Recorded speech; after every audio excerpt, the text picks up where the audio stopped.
dad fara badan oo tukada ayaan su'aal aad iyo aad u fudud oo salaada ku saabsan aan weydiiyey badankoodaba waa ka jawaabi kari waayeen iyagoo salaada tukada oo weliba in badan tukanaya salaada markaan tukanino mar waan taaganahay mar labada jilib baan haysano oo rukuuc baan ku jirnaa marna wajiga ayaan dhulka ku hayno sujuud baa la yiraahdaa su'aasha aan dad fara badan weydiiyey ee weli iskaga qasan tahay dad fara badan waxaan ku raahdaa markaad rukuucsan tahay maxaad tiraahdo adkaarta la akhriyo waa maxay markaad sujuudsan tahay wajiga dhulka ku haysidna maxaa waxa weeyaan la akhriyaa dad badan waa iskaga qasan tahay amba waxa weeyaan ma garanayaan oo subxaanallahu bi oranayaan haddaba waxa weeyaan dhageyso haddaad garanaysidna alxamdulilah haddaanad garanayna sii gudbi oo qof u baahan ayaa ilaahay subxaanahu wa tacaala uu la kulminaya markaad rukuucsan tahay ee labada gacmood aad labada jilib ku haysid ood rukuucad ku jirtid waxa la odhanayaa subxaana rabbiya alcadiim subxaana rabbiya alcadiim waxaanad raacin kartaa subxaana rabbiya alcadiim wabixamdihi markaad sujuudsan tahay ee aad wejiga dhulka ku haysidna waxaad odhanaysaa subxaana rabbiya alaclaa subxaana rabbiya alaclaa amba waxaad raacin kartaa subxaana rabbiya alaclaa wabixamdi markaa rukuucda subxaana rabbiya alcadiim rabbigaygii weynaabaa xumaan ka nasahan markaad sujuudsan tahay wejiga dhulka ku haysidna subxaana rabbiya alaclaa rabbigaygii sarreeye ayaa xumaan ka nasahan saacad keliya ayaad ku baran kartaa dhammaan cilmiga salaada allahna fahansiiyo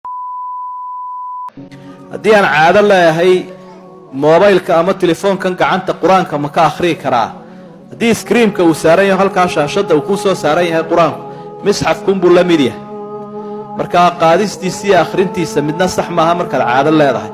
laakiin marka aad ka qaadda iskriimka gudaha uu galo xusuusteennuu la mid yahay markaa waad iska sidan kartaa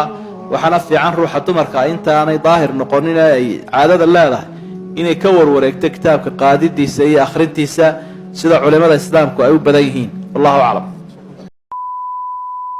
wuxuu yidhaahday nebigu calayhi salaatu wasalaam qofka ducadaa yaree kooban akhriya xaq iyo waajib bay ilaahay ku tahay inuu raalli geliyo ilaahay baa isku waajibay haddaad ducadaa akhrisid inuu ku raalli geliyo nebigu wuxuu yidhahday calayhi salaatu wasalaam qofka subaxii iyo galabtii ereyadaa 3 jeer ku soo celiyaa kaana xaqan cala allahi an yurdiyahu xaq iyo waajib bay ilaahay ku tahay inuu ilaahay u raalli geliyo kuwaas allah naga dhigo inuu qofku subaxii iyo galabtii uu ku soo celiyo ereyadaa 3 jeer uu idhaahdo radiitu billahi ربا وبالإسلام دينا وبمحمد صلى الله عليه وسلم رسولا ونبيا رضيت بالله ربا وبالإسلام دينا وبمحمد صلى الله عليه وسلم رسولا ونبيا ducada haddaad subaxii 3 jeer ku celisid galabtiina 3 jeer aad ku celisid sida uu nebigu sheegay ayaa waxa weeyaan aad helaysaa xaq iyo waajib bay ilaahay ku tahay oo isagu isa saaray inuu ku raali geliyo oo hawshaada insha allahu tacaala uu kuu fududeeyo allahna fahansiiyo